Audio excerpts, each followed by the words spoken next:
Hello everyone, welcome to Search for Yields, fortnightly newsletter from Ina Bonds. I'm Nikhil.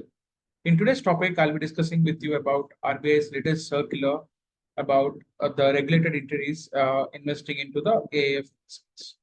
The circular states that RBI regulated entities, as are NBFCs and banks and HFCs, they cannot invest into the AAF in which AAF is investing that money into a one of the debtor company of the regulated entity of RBI.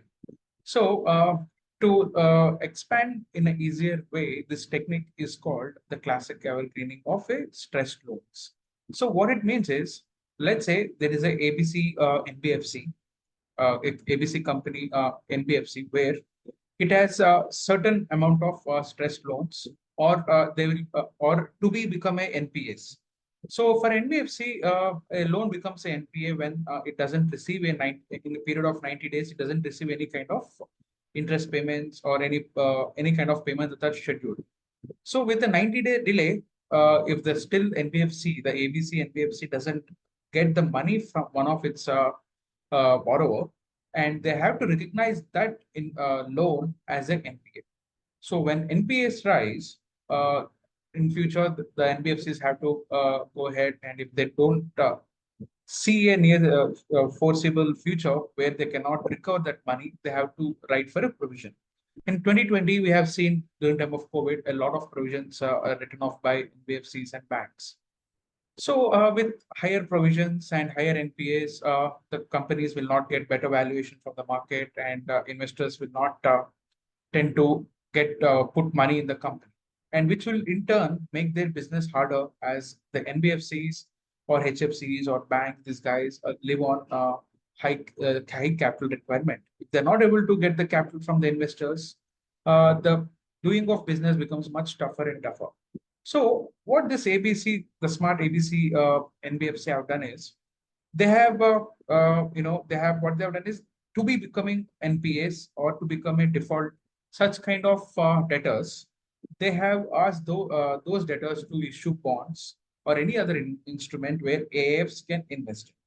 Alternate investment funds are regulated by SEBI, where AIFs can invest in any kind of an instrument without much of queries raised by the regulators, as they are called alternative investment funds because of for the same reason. The minimum investment in AIF is around 1 crore.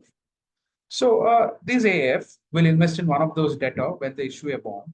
And once the debtor gets the money through the sale of bonds, they'll give that money to the ABC NBFC in order to make sure that ABC NBFC will not be able to provide the provisions or show it as a NPA.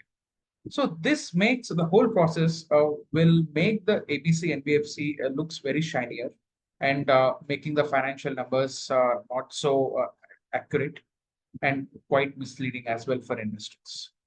So this ABC NBFC, which also how does the AIF get 1,000 crores or 1,000 rupees is, the ABC NBFC provides them invest in the AIF units, which AIF units in the form of they take the investments and they invest into the debtor. So the whole process here, which includes the NBFC, the AIF, and the debtor, uh, everyone is happy because the AIF is able to get that kind of returns from this to be defaulted or NPA kind of a debtor, and NBFC balance sheets getting cleaner without a lot of stress. And as a AIF, they have a limit. They can go for longer timelines for the recovery mode, maybe let's say 5-6 years. And after that, if they want to write it off, they can write it off. Or by the time, if they think they can recover the money, they'll be able to recover the money at the rate where they the debtor has raised the bonds to them at. So typically, these bonds could be at 19 to 20, 25, 30% as well, depending on the how stressed the debtor is of the NBFC. This process is called classic evergreening process, and this is where RBI doesn't want NBFCs or HFCs or banks to do that. Currently, as per the market, the update, the Piramal Enterprises have said that they're going to write off close to, in terms of provisions or in the capital about 3,000 crores, which in this process, the pyramid has invested 3,100 crores in the AIF investments as a evergreen process. So here, what is the implications for any, not in particular with pyramid, but obviously for NBFC, which is going through this phases, immediately they have to liquidate in 30 days. They have to liquidate their AIF investments, and AIF investments are generally very illiquid as they invest in such kind of products. So thus illiquid investments can lead to a sharp fall in MTM and NAVs of the investments, and as well as the AIFs have to might even look at selling their liquid assets to meet the redemption pressures. The total expectation is that the total market in which these NBFCs or HFCs or banks have used this classic evergreening of stressed loans is around 20,000 crores. So to generate that kind of a liquidity in 30 days, it will be a tough task, which will lead to a sudden sharp sale of bonds or instruments in the market. So this can also take up the yields of the NBFC lender as well as the sale from the AIFs as well. So this tight liquidity conditions, given in the market already the liquidity is in deficit, it will be very tough for the AIFs to meet the redemption pressures, and most likely these NBFCs will write off or give provisions in the coming quarters. Not only that, given this, the whole the route is shut for these NBFCs or HFC and the banks, they'll have to start showing the real the NPAs and the figures will likely to get more accurate. As and when we see the market sees the sharp rise in NPAs, the cost of the funds will be tighter, will rise for the NBFC guys, and so as for any of the HFCs or the banks as well.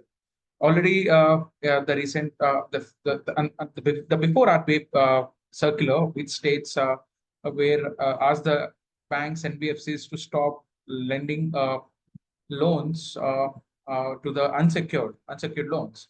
So this another circular of AIF investments of where they have to write it off will have a double whammy impact, where the cost of funds will definitely go up for the few NBFCs where they're in a very tight spot of both impact from the unsecured loans and as well as the evergreening of the stressed loans as well. So what would be the impact on the corporate bonds is the immediate impact. As I said, there'll be a lot of flow of bonds in the market, and at a good bargain for the investors who are willing to take that kind of a risk. And secondly, where the possible NBFC or the HFC or the banks, where these guys, the particular set of guys will see a rise in their cost of funds. Thank you for listening in. Do subscribe to our YouTube channel if you're not done so already. And if you're a financial advisor and if you are planning to place bids or offers for your clients, the best place for you is to log into the INR Bonds partner portal, and you can access our curated list of bonds and the best quotes available in the market with the better transparency in pricing, and as well as good information about the issuers as well. So this will help you to grow your assets under advisory and also show your clients the best quotes available in the market. Thank you for listening in. Attention financial advisors. Want to attract new business and customers? Offering a new asset class is the key. With debt mutual funds and MLDs losing their tax advantages, your clients need to diversify fast. Look no further than corporate bonds, the perfect solution for safety and good returns. Partner with INR Bonds for expert guidance and valuable resources to get started. Access a wide range of bonds on our portal and manage your client investments with ease. Visit partners.inrbonds.com today and unlock new business potential.